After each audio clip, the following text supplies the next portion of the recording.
Oh, the struggle. It's spinach and salmon. Oh my goodness. It sounds delightful. You know, that's one thing when we go to these other countries and these places that I sometimes do feel like I'm missing out on, because I am deathly allergic to fish. Oh, well, then you wouldn't have a problem. You wouldn't be able to try this.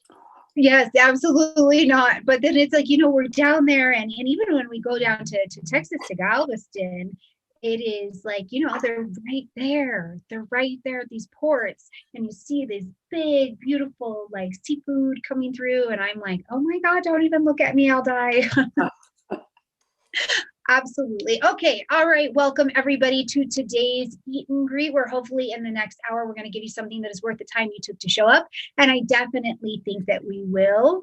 And I'm going to just put this out here ahead, is that we're doing a little, I'm learning on my feet a little bit today. So I know some of you may still actually be in the session with Chris, and some of you may be showing up here. You can watch them both back later. You're not going to miss Lynn. You're not going to miss Chris. It's all still going to be here and available to you. I'm just glad that you took the time to show up, whether you're watching live or whether you are watching the playback. So, oh my gosh, and you're already having some snack over there, Lynn. I love it and appreciate you. My Taurus nature just wants all of my guests to eat, but also talk. I'm like, just figure it out. Just make it work. Right. It's really, it's a rare combination, because I think for astrologers, when you're talking to people, very often you're geared up, so you're not in the food mode, right? So you're turning into something more like being across the dinner table, which is great, you know, since we haven't been able to do that for a while. Quite some time. I know, and I have my cheese and my snacks here, and I'm just so happy to eat with you and to talk and chat about just all of the my quiche. There we go. Get that thing. I know we were laughing. You said, "Oh, it's from the local market," and I'm like, "Oh, you're suffering, aren't you?" your taste buds are dying as we speak. Yeah. Yeah. Yeah, good. Well, everybody, this is Miss Lynn Bell, and I think unless you're really new or maybe been under a rock, she's wonderfully hard to miss, which is just so beautiful. And so I'm really grateful. I know you are typically very, very busy. So in some ways, I am grateful for a little quarantine, because I get to have some food with you today. So welcome. It's a pleasure. Thank you, Stormy. I'm happy to be here. Absolutely. And just, you know, I love that you just got so much astrology knowledge and real life human being knowledge under your belt to bring to the table. When you teach or when you share something, Lynn, that's one of the things I love, is that it is not just an astrological perspective. You can hear that there has been some of your real life and real thought and real process put into it. And I appreciate that. Yeah. Well, I think, you know, we as astrologers are interesting human beings, people who've been astrologers their whole life. You've interviewed quite a few of them, I think.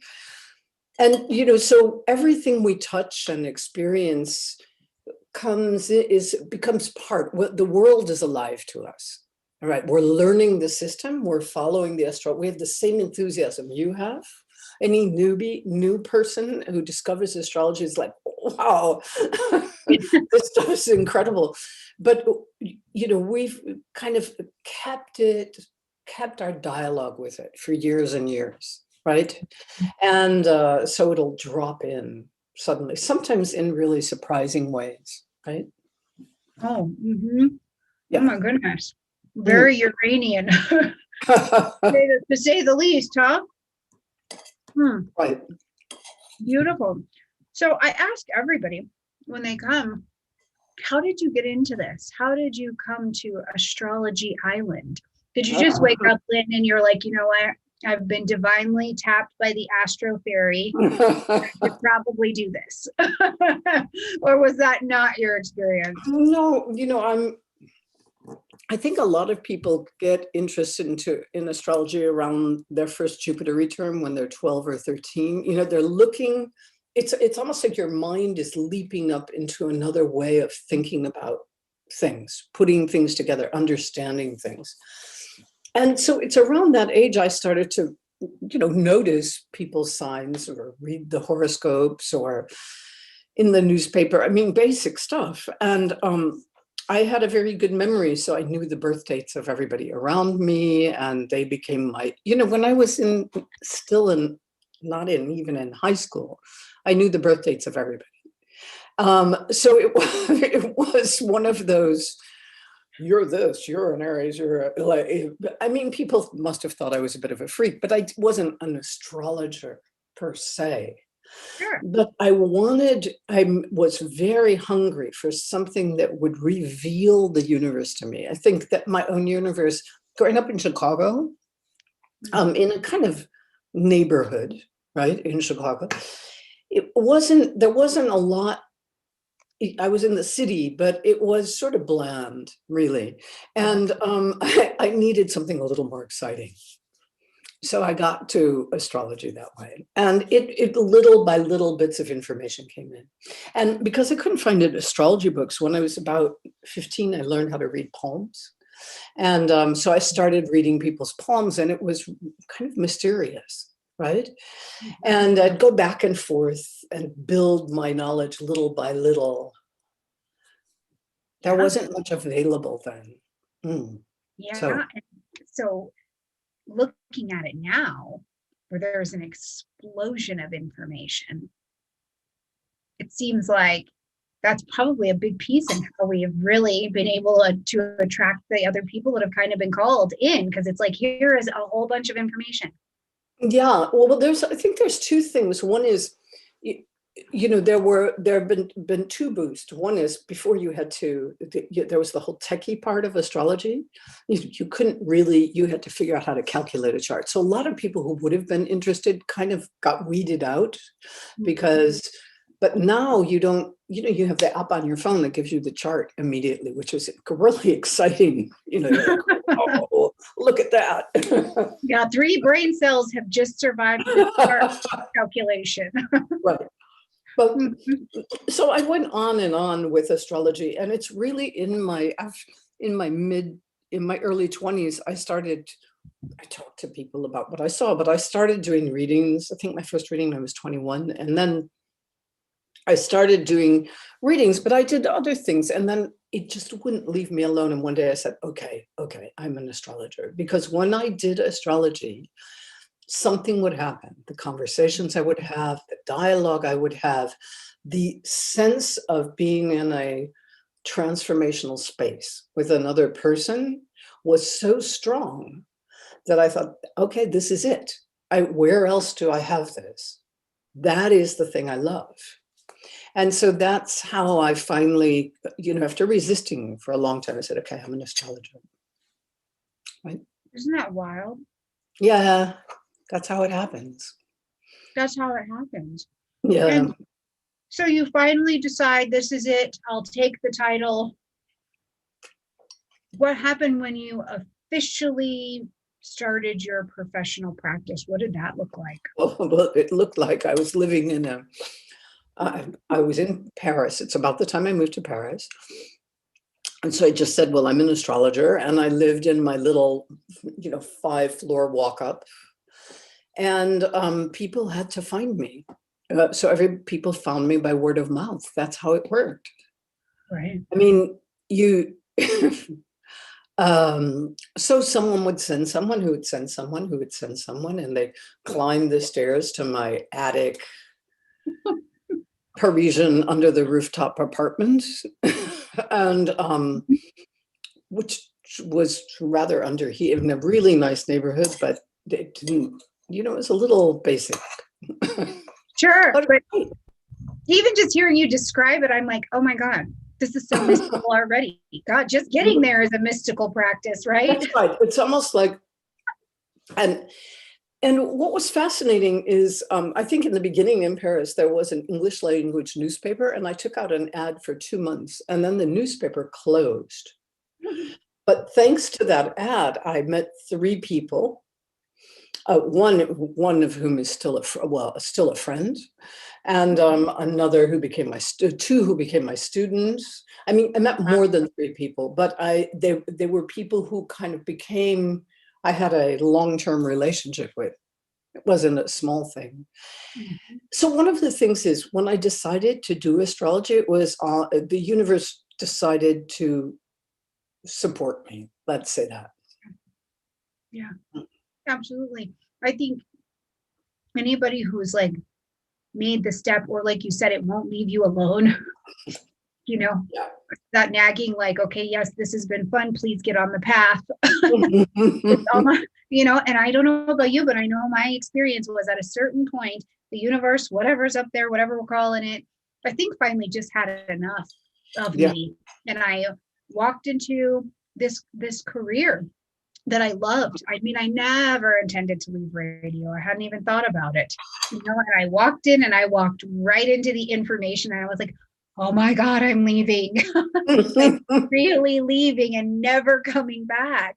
But it's those interesting moments that you can't show anyone. You can only explain the experience, where I think the universe really does intercede and is like, Mm.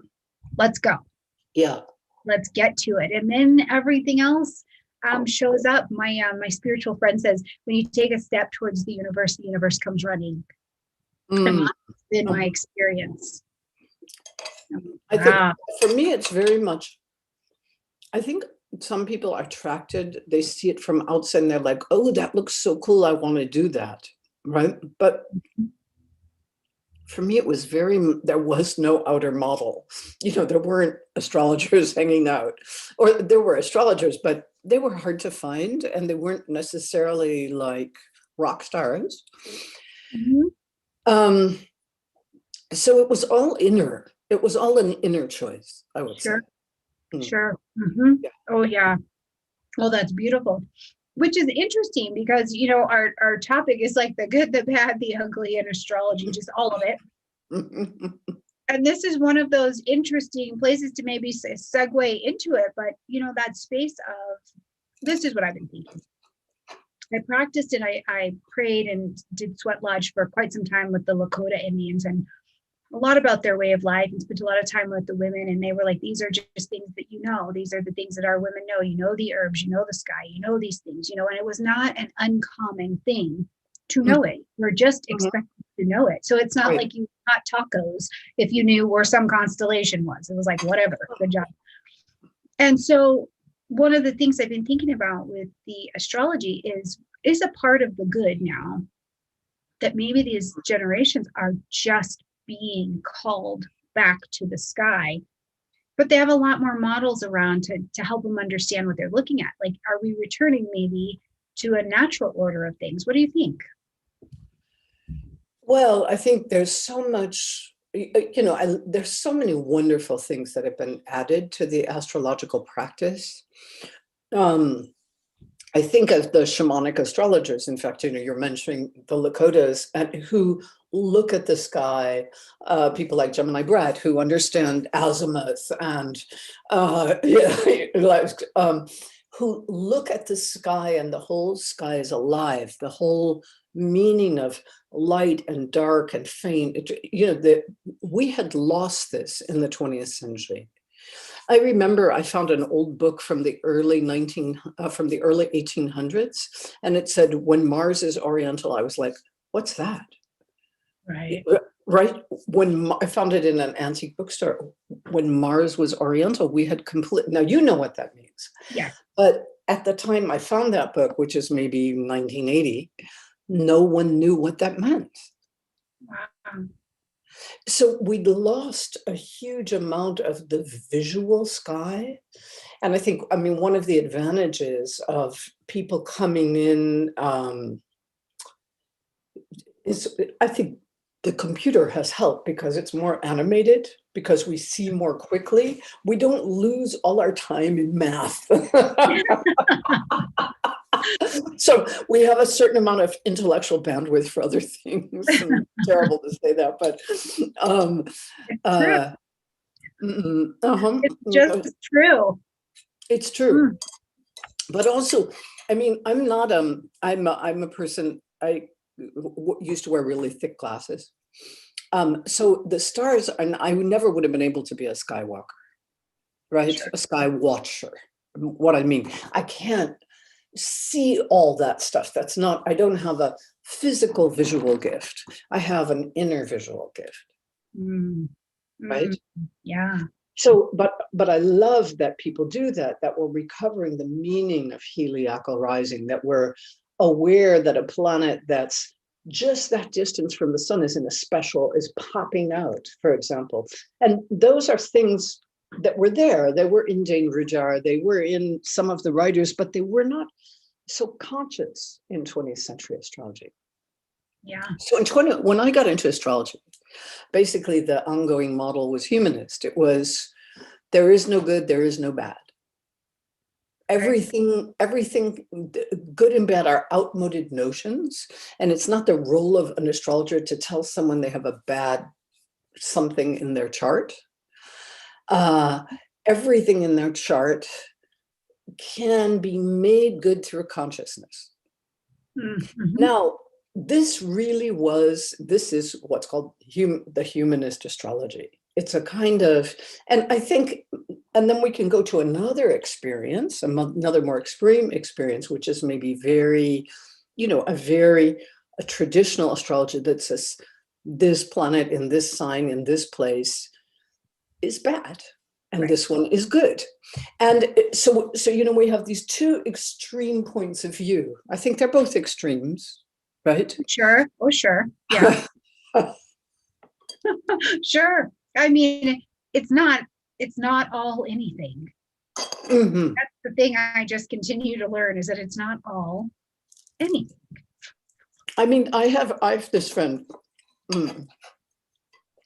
I had a friend, Jeff Jower, who was a very well-known astrologer in our community. He worked with Rick Levine for many years, if you know Rick. Mm-hmm. And Jeff used to do this exercise with students, like, what's the thing, if you could get rid of something in your chart, what would it be? What if you could take one planet out and put it in a different place, where would you put it? And he said it would people would really have trouble with it, because they'd realize that even though they had this terrible Saturn or, a Venus in Virgo or something, that in the end, they'd rather have it. Right. I know. I just was mind blown with the question. I'm like, they all have to stay. They all have to stay. Yeah. I mean, mm-hmm. That's right. But then again, as a Taurus, you wouldn't want to let go of anything that belongs to you, would you? Absolutely. I'm like, it's all perfect. Thank you. But then when you take it out and you think, well, I'd really rather have Venus in Libra and not in Virgo, and then then you have to see what it would be like, and I think it was fun, because he was always working on that level of challenging people of, because I have this, I can't do that. I think what's really important is that when you do have something difficult in your chart, because, for me, certain aspects, certain things in the chart are arguably more difficult than others. Sure. Mm-hmm. No, I agree with that. Yeah. There are a couple I'm like, okay, evolve, aren't you? So, do you have an idea? Like, if you were going to talk about yourself, would you say, well, this is maybe you don't want to talk about this, but say, this is something in my chart I could have done without? I really don't. Like, I just love the whole setup. Now, I don't know what happened last lifetime, though, because I have a ton of retrogrades. So I'm like, I probably could have done without some things last time. But this time, I have really, over this last 2 years, had not an attached way, but a fall in love with what's going on. But I've also had, in probably this last decade, a real opportunity to have like a spiritual growth spurt, I think, and be connected to what's going on and what I'm doing and what I'm working on and the places that I'm not involved. So, the short answer is, right now, I just think it's rocking. I love it all. I'll keep it. I've had a real good chat with Saturn, and I think that turned my whole everything around. So what you're saying to me, okay, so you're already giving me your philosophy of astrology, which is that the difficult stuff in our chart can be what gives us a growth spurt on a Oh, spiritual level. absolutely. Okay. I just love a square. I just love a good square. I'm like, okay, team, this is what happens for me, Venus and Aries, right? I'm like, all right, we're going to love ourselves to death and get in there. Just get after that square. It'll be perfect in the end.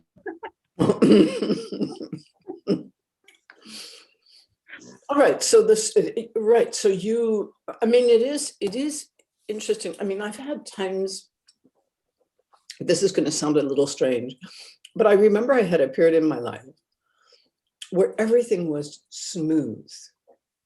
It was just, everything flowed. It was incredibly smooth. And it lasted maybe a couple of years. I mean, maybe for people, this lasts like their whole lifetime, but it doesn't for me. It wasn't, there weren't big ups or big downs, but things just continued. They unfolded in it all felt harmonious. Sure. The right amount of work, the right amount of learning, the right amount of love, the right amount of growth, all of those things. And it probably lasted more than 2 years, but it was really remarkable because there was never a down moment like, oh my God, I can't, no depression, no dark, no whatever. Right. Now, maybe there are people who never have that. What do you think? I would love to have them bottle that and pass it along to the rest of us, because I'm a pretty perky person, like real life, not even just on camera. But I am also just a real human being, and sometimes there is a down. Right. Okay. So these downs, these bad. But I remember when that ended, and I thought, well, maybe this is like a moment where everything is integrated, right? You're in a period of integration and you don't need crisis, right? Yeah. But when crisis then comes again, it pulls all that experience of harmony, which I would say is the experience maybe of a trine, of living trinally. Is that what most of us would choose to live? Yeah. I don't think so. Well, it's so hard, right? Because I have such an embrace of the good and the bad, and I even see the positive in the depression because it makes us use other skills, that I can't say I want to live in just one. And people I know that are, your vibe attracts your tribe, all of that good kind of stuff. The people I run with kind of just celebrate it all. So it's like, we can't just be in trine all the time. No, that ain't it. That's just, oh my God, Lynn, like, I don't think that that's it. I'm like, oh, I could just meditate until I'm blonde, but this is not going to be the situation. Meditate till you're blonde. That's a new way of thinking about meditating. Sometimes I feel like that's what we're out here doing, like trying to meditate and manifest ourselves into feeling better, as opposed to just being better, like build the new character skill around that evolution. There is that moment. I think, you love to travel, and I'm also a traveler. And when you're traveling in a certain way, things start to happen, and you have a moment when something opens that can be wonderful, or something that's an moment. And you could say, okay, careful here, something to learn, be attentive, possible danger, possible whatever. And I think our charts are like that. Yeah. Or did you? Oh. So, right. So I already noticed that recently you gave a talk on Saturn as and spiritual and faith. Yes, an instigator of faith.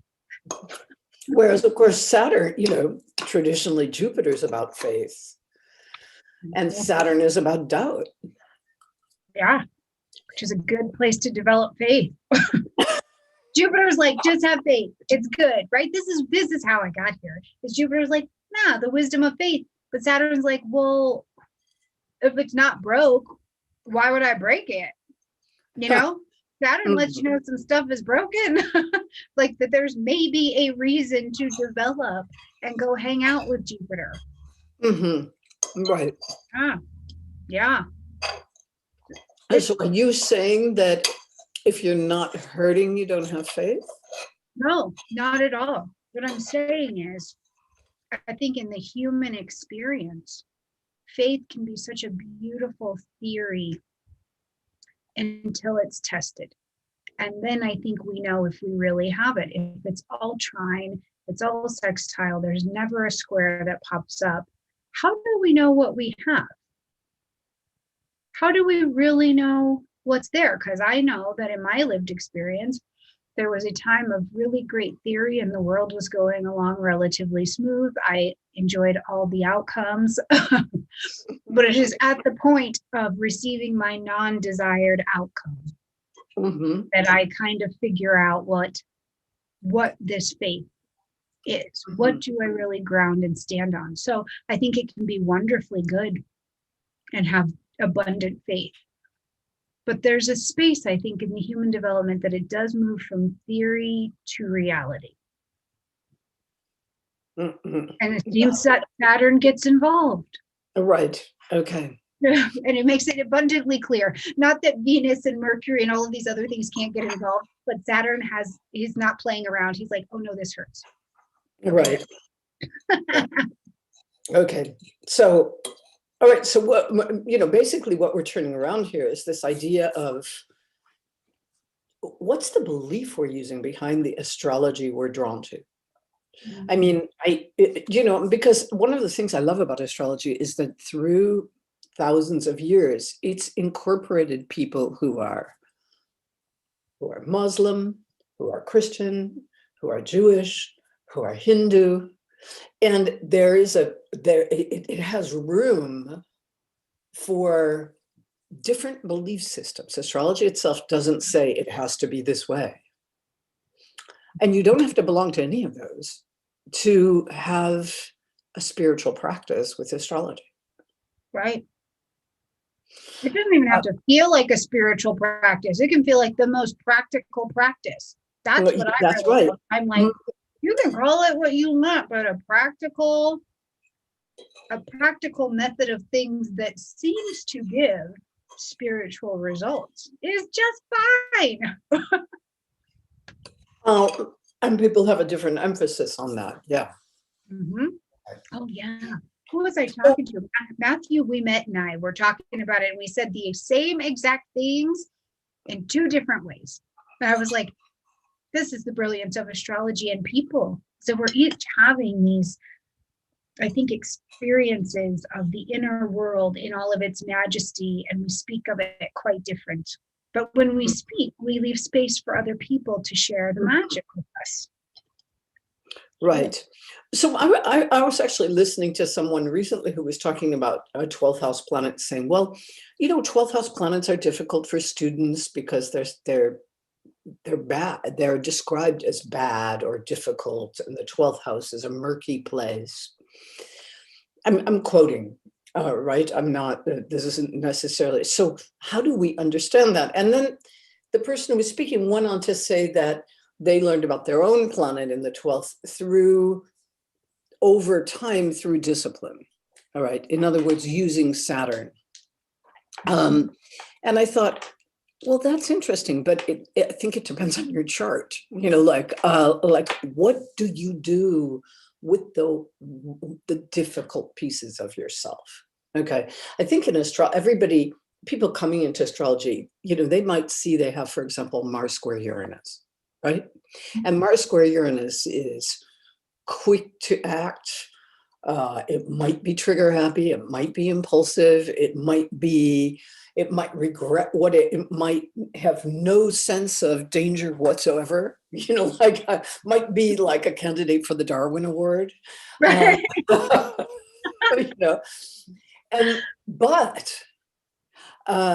If you know you have this, and it tends to pop out and disrupt things, for example, then what do you do with, how do you deal with this part of yourself that just overwhelms you at times?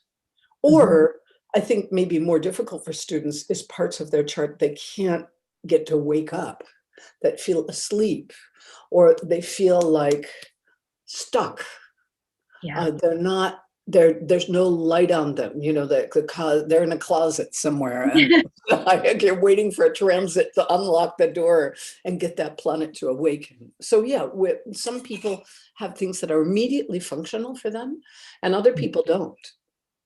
Yeah. And I think we as astrologers sort of, you know, without saying to somebody, ooh, you have a really tough Venus. You know, okay. You can say, this is where your work is going to be. Right. Right? Oh yeah, that's a much better phrasing. This has been given to you. This is not an issue for you, but here there is work. Right? And I mean, I was talking to someone a few days ago who has traditional malefics in the 7th house, right? Okay. So what are the traditional malefics, Stormy? Depends on if you have what your sect is. But Mars, okay, right? See, oh my God, you can't talk to other astrologers. But Mars, we've got Saturn, and depending, you might get Jupiter in there. Mercury is the only one who's hanging out in the middle, which I really approve of that stuff. So you would consider Jupiter a malefic in the 7th? Not in the 7th. No, I think he's okay there. But I think that Jupiter is as much a malefic as Mars. Well, in what way?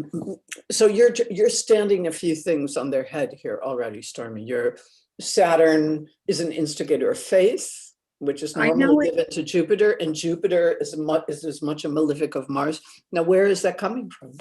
Oh my gosh. I have just seen Jupiter's influence, or the person express their Jupiter in their chart or in an interaction, and it's so blown out of proportion that is like, that is literally, that's a molehill. Why do we have a mountain here? And if you do not know how to pull that back in, that is just as problematic, I think. You know, so depending on the placement, depending on the interaction and how the person is evolving and expressing it, I think you can take one of the really good benefics and make it a real jerk in your chart. Yeah. Yeah. See, so you're already, in your interpretation, you're already challenging received wisdom.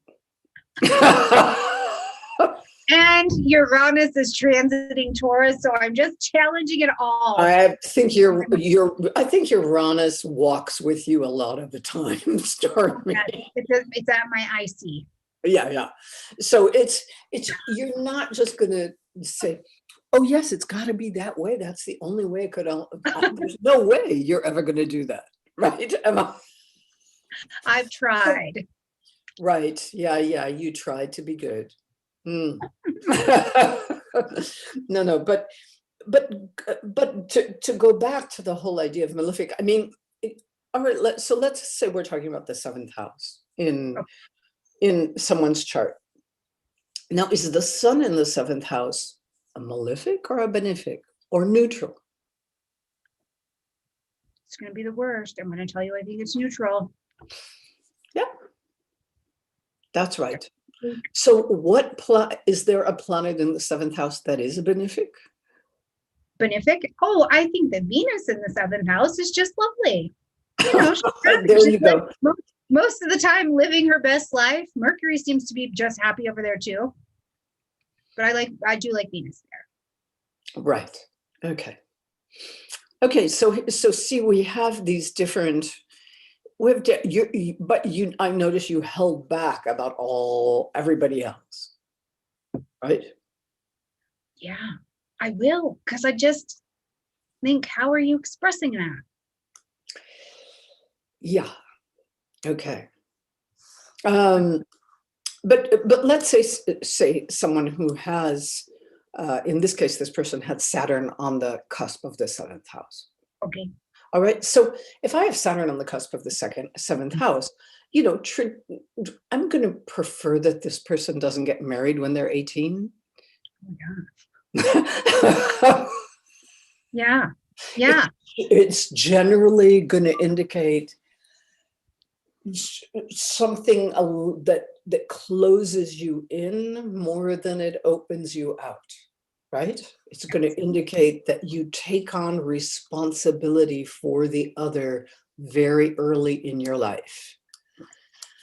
And I agree. yeah, and but probably before you're ready to take on responsibility, right? Yeah. And my gosh, oh, now I just have this whole flood of other thoughts. I'm like, okay, now what's happened? What sign are we in? And this is where's everybody else in modern astrology? Oh my God, do you have Aquarius over there in the seventh house? Because this is gonna be a whole nother story. Like now I have all of these other questions. So what happened for your friend? What happened for your person though here? Well, what I would say for my person, because I'm a psychological astrology, one of the things that I was talking about to this individual was the idea that he began life with the feeling that the door to the other was closed. Oh, Okay.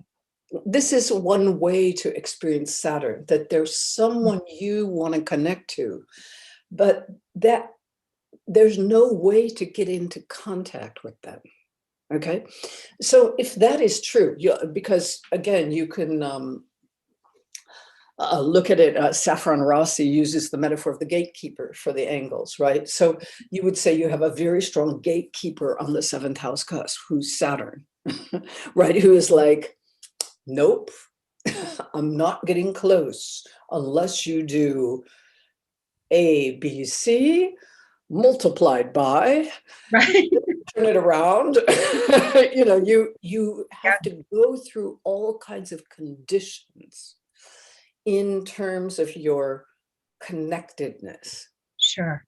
Sure. So there's almost an initiatory experience before what that house represents opens up to you. Now, let's say that's really tough and you have somebody very rejecting. I know people who've had that experience who had one of their parents reject them when they were born, just like, don't want him, don't want her, right? So if that happens, you have to work with that becomes part of the arc of initiation in your relationship life. Now you might keep repeating that pattern, right?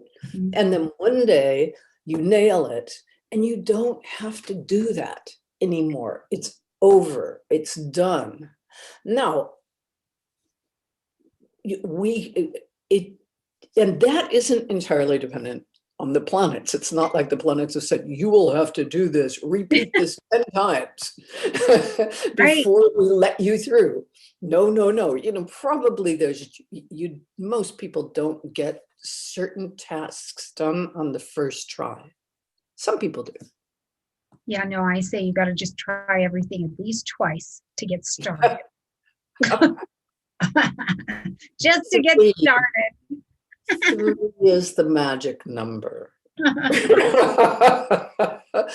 Most transits, you have 3 passages. I mean, fairy tales, it's the third one, this third sister, right? Yeah, the third. It's not the first one, it's not the second one, it's the third one who actually hits the groove, finds the magic. That's brilliant, but it's like a wonderful way to look at it too. And I know that was my lived experience. I have Pisces on the descendant, and I think I just kept dating fictional people.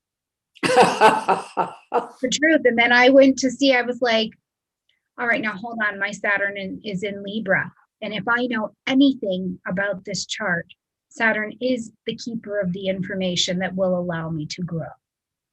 And so Saturn and I had to have a chat. And then I started dating real humans.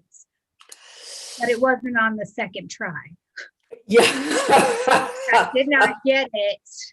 I didn't get it on the second try or the third. Right.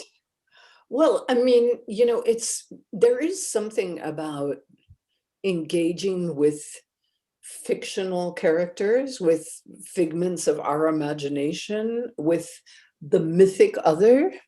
But, very often when suddenly you realize, wait, you're not, you're not Romeo.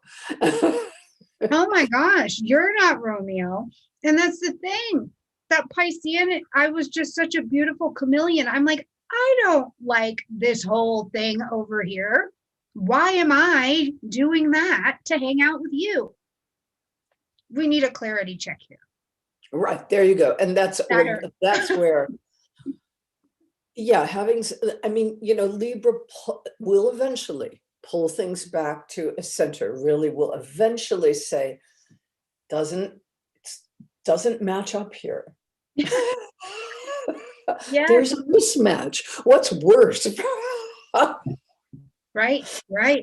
But it's a beautiful moment, right? For anyone, those placements. All right. So it isn't necessarily, obviously, we live in our culture, we live really differently than people did in the 19th century. In the 19th century, you didn't try out dating before you got married. So having a planet in the 7th house that was difficult would be more like fate. Sure. Right, because the options of how you exercise or the opportunities to get past that initiation are more limited. Where, as if you spend 7 years meeting up or hooking up or something, then you pretty much you may have had a good chance to deal with something that's waiting for you. Yeah. So there are more possibilities. On the other hand, so that's why, that's why a traditional astrology text would say, oh, Saturn on the 7th, you will be married to an older man or an older woman. And it'll be a marriage perhaps of duty rather than love. And it will be, right.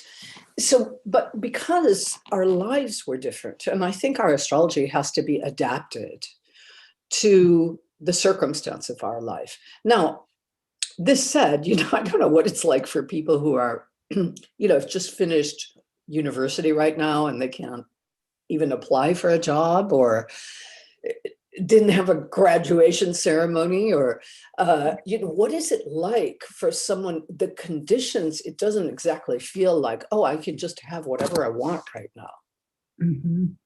Okay, the world, there are moments. Okay, so a difficult placement in your chart might also say there are moments in time where even if you have everything it takes, the time doesn't meet you. Right. At your moment. Yeah. So you're out of sync. You're ready, but the time's not ready for you. And that can feel so painful. But then again, as you get older, you say, okay, it was a thing. But when you're in it, it doesn't feel like that at all. No, not at all. Those are the times where it's like, well, it is definitely time to learn to crochet or take care of needy cats. Yes. Something in the in between, because that is really challenging. Yeah, really challenging to be ready and that not to find an opening in the world around you for who you can be. Right. And at the same time, what do you do? Then it's that inward thing. Do you say, okay, I'll try again in 6 weeks. I'll try again next summer, or I know that I'm going to have this great transit coming, and that's the moment I might be able to move through here, right? Yeah. So is that good or is that bad? Well, I don't think anybody would want that necessarily, but what happens internally when you're in that enforced waiting period? Right. Right. That's where I feel like it's so hard sometimes to just see good or bad. Yeah. Because in the waiting portion, in the stuck portion, there are a host of skills that you do not have to use at another time. There are a host of spiritual muscles that you have to flex that you don't at another time that you do here. Yeah, it's true. And sometimes there are things, and sometimes, I mean, many of us, I think, a lot of astrologers, and particularly my generation, they had to, you didn't quickly earn money with astrology. You had to do it for love. Right. And I Love think of this the is game. a Yeah. love of the game. It wasn't going to be quick, especially, how are people going to find you? How are you going to do, right? So there is this idea that sometimes you have to do something you don't particularly want to do what you want to do. Yeah. Yeah. It turns out you can be as spiritual as you want and you still have to pay your light bill. That's right. I found, so I found, this is a personal story. So I was a good student, and I had a scholarship to graduate school. And, I had a 4-year scholarship to get my doctorate, right? Which is a, pretty great thing, fellowship. Mhm. But I just got there and didn't want to do it. So I dropped out, and I had a teaching fellowship. And so I always said, oh, I'm not going to teach. Like I'm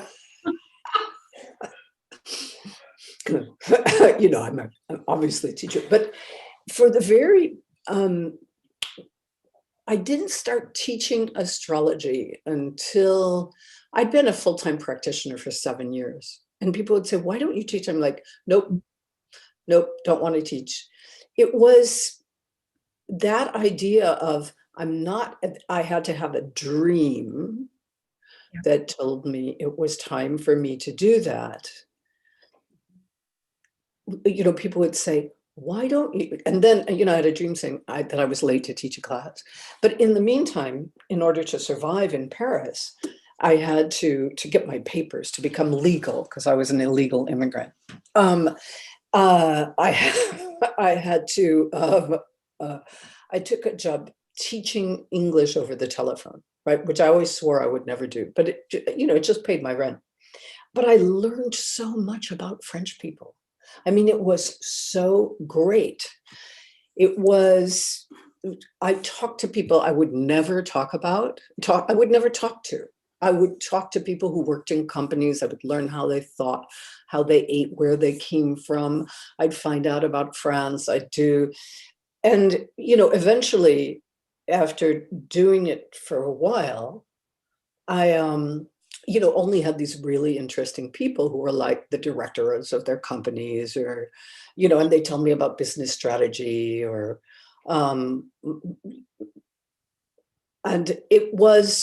and I'd meet them for lunch in a nice restaurant or something like that. And then some of them became my clients in astrology. Yeah. And so I realized that it was a whole form of learning that I would have never chosen to go through, but that you have to be humble at certain points in your life.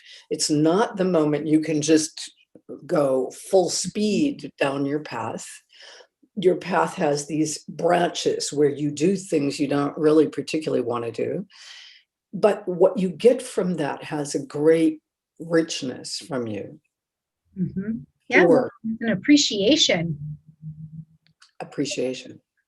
Oh, Great appreciation. yeah. Yeah. And so that's kind of, you know, it's funny that that was our title, but the good, the bad, the ugly, it's all of it. We're living our actual astrology. It's all Live happening. our actual astrology. And you know, the good, the bad, and the ugly pretty much describes our world at the moment. Oh, it's all of it, isn't it? Yeah. You know, the thing I giggle about a little bit is that I went when my husband and I first started like dating. I went with him to a presentation that they were doing at their college, and this guy he was the longest surviving war vet or something like that. I can't remember exactly what his title was, but he was saying, they said, you know, who do you think, which country do you think would take out the United States and thus cause nuclear world war? And he said, every generation thinks that the generation before them was going to kill them.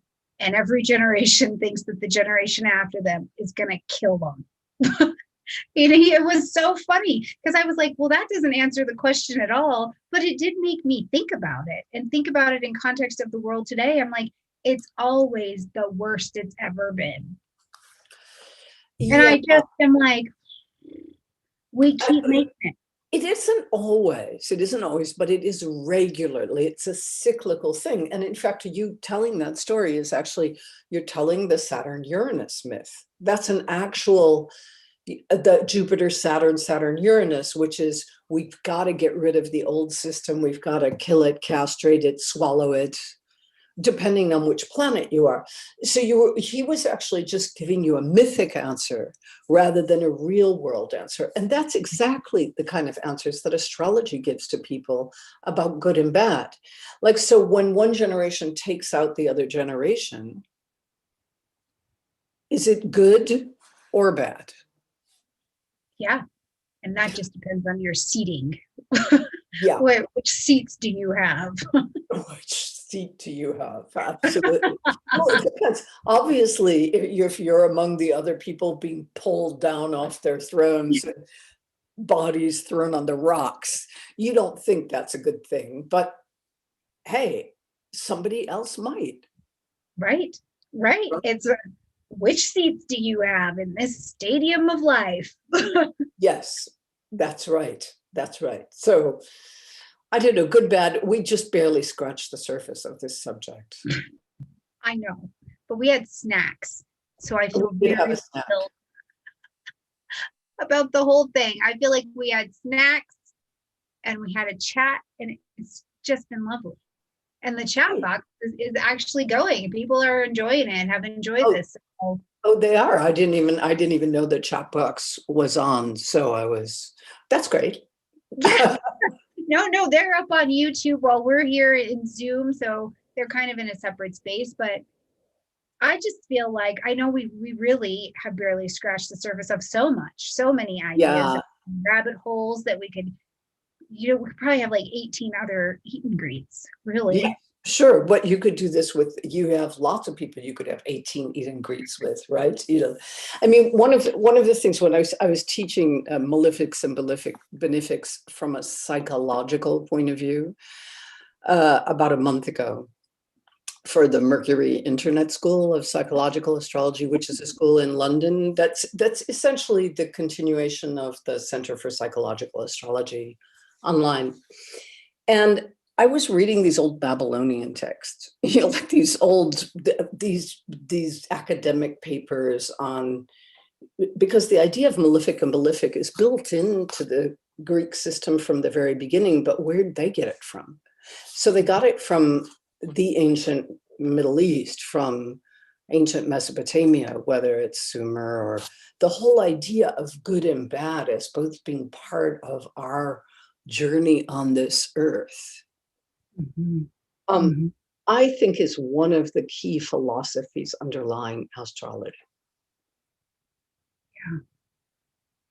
I just feel like it's kind of like you said it earlier, an underlying philosophy in so many religions, ideas, philosophies, schools of thought, that it's just not a straight line.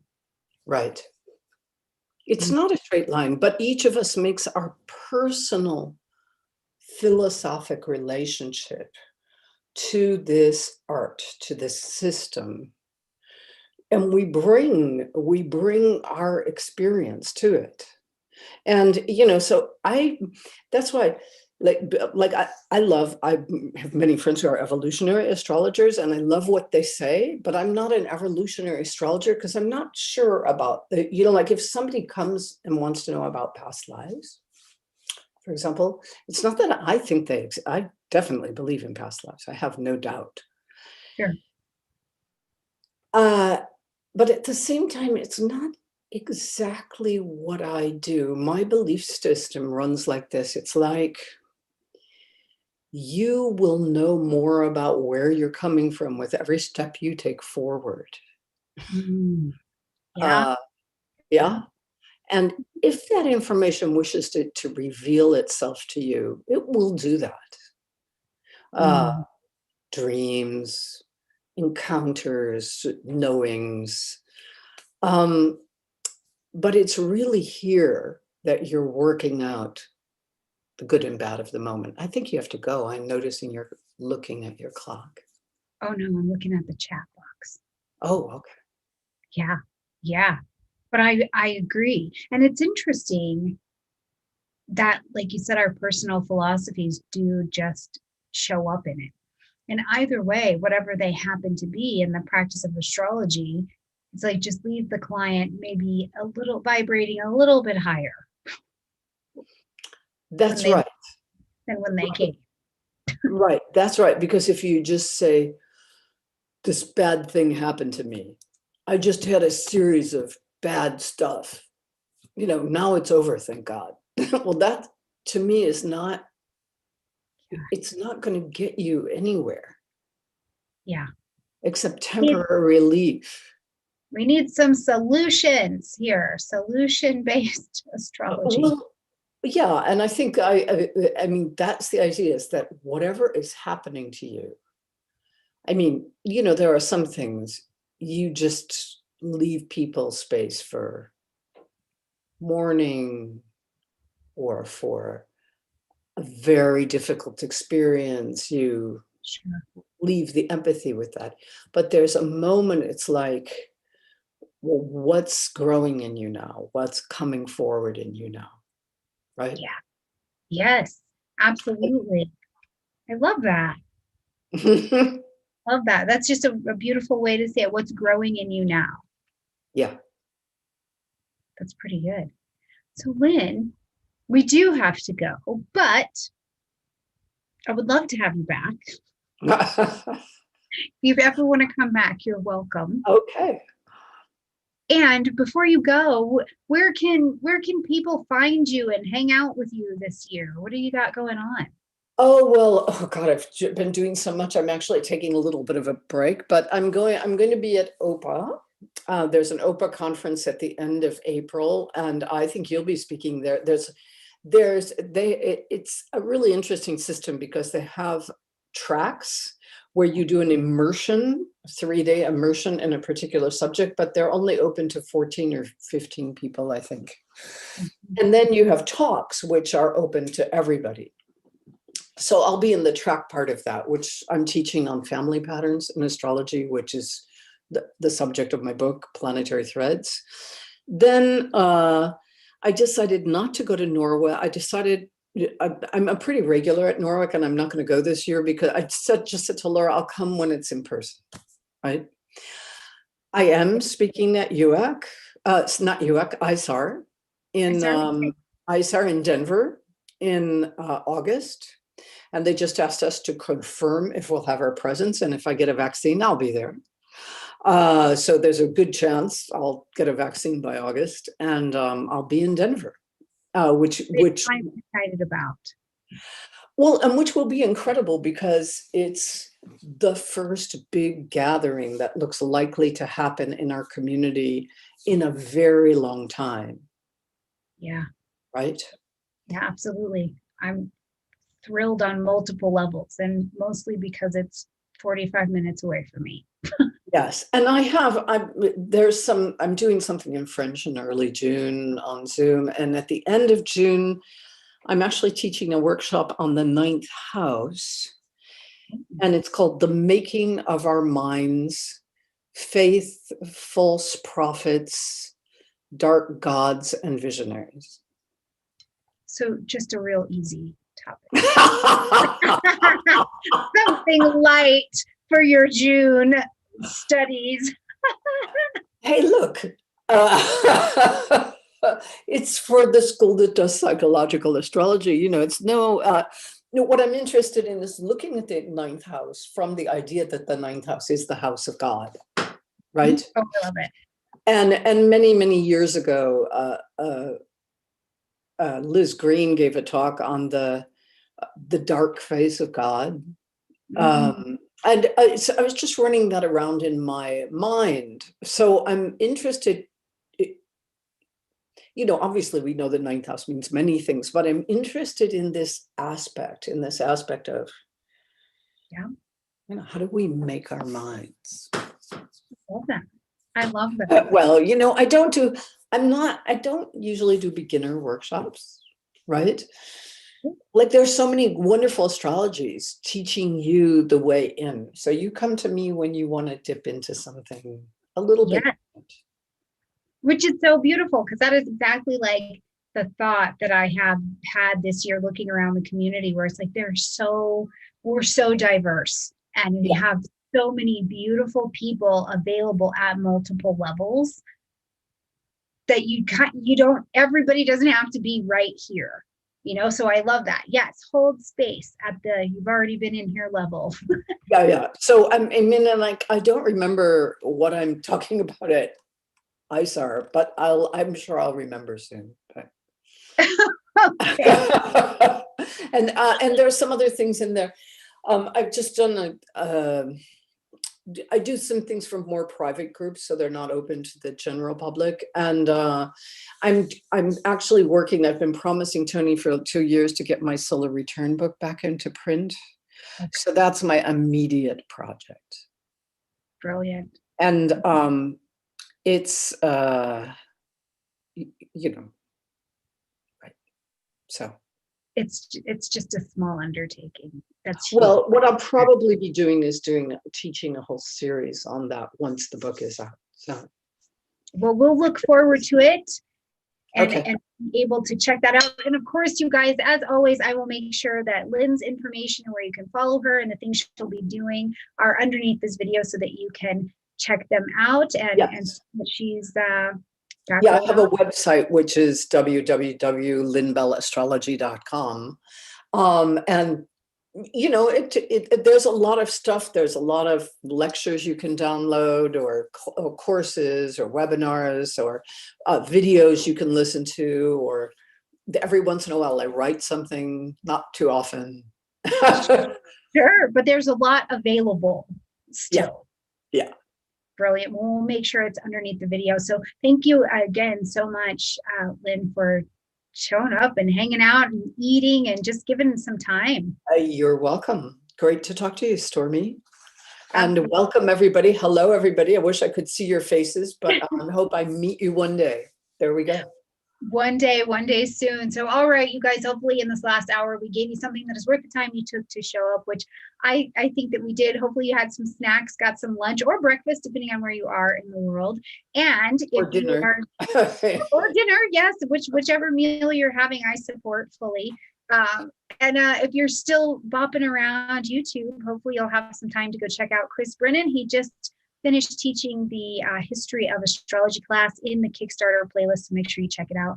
But I love you guys very, very much, and we will see you next time. How do I go see Chris Brennan teach the history of astrology? Oh, you just go right to the playlist on my homepage, and it says Kickstarter, and you should see his little cute face in his thumbnail, and you can click right in there.